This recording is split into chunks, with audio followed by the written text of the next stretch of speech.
Hello YouTube, this is Morgan Airspeed Prime here with my next The Reckoning of Roku chapter analysis video. This one's going to be for chapter 40, which is called That Oh So Smooth Melon.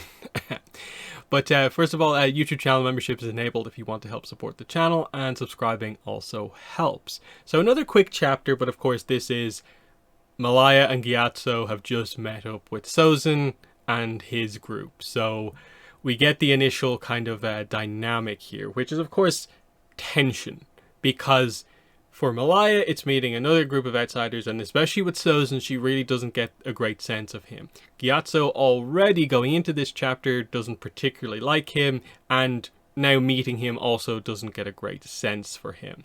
And so the dynamic here basically is Gyatso's like, hey, you're Sozin, aren't you? And Kozuru is like, that's Prince Sozin to you. But Dalasai's like, is that really necessary? And Kozuru's like, respect for our future leader, of course it is. Not that you know anything about that, Dalasai. But her argument is, there's a difference between being respectful and being sycophantic.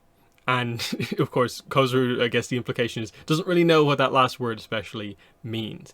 Sozin steps in and is like, I am the Prince of the Fire Nation, yes, that's me. And he goes to Malaya, I'm guessing you're one of the natives.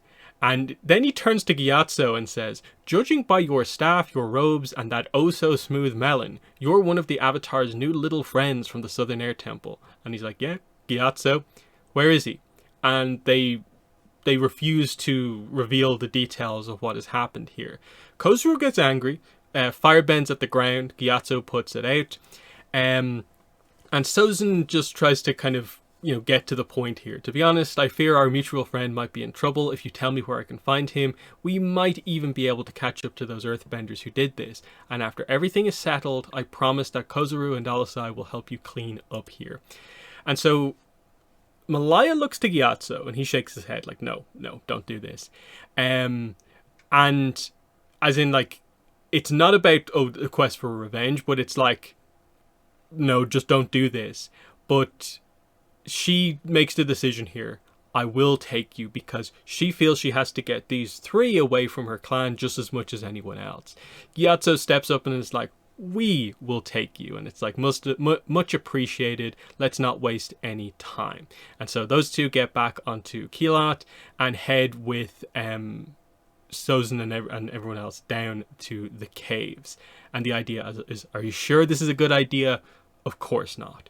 So they know going with Sozin is probably only going to cause a problem, but they feel they need to get Sozin away from the newly recovering village, basically. That's the whole idea here of just Sozin arriving has created a tension that, has been in the story up to now, but all of a sudden just another group of outsiders and someone especially with Sozin's disposition, which they immediately get the sense for, they know this could go poorly, is the idea here. So, interesting chapter. Again, another pretty quick one. But you see they're trying to keep the pace up by going back and forth between the different groups quite quickly at this point as we're building into the final kind of sequence here. But yeah, in the comments, let me know what your thoughts were on this chapter. But otherwise, that's been the video. Thanks for watching, and bye.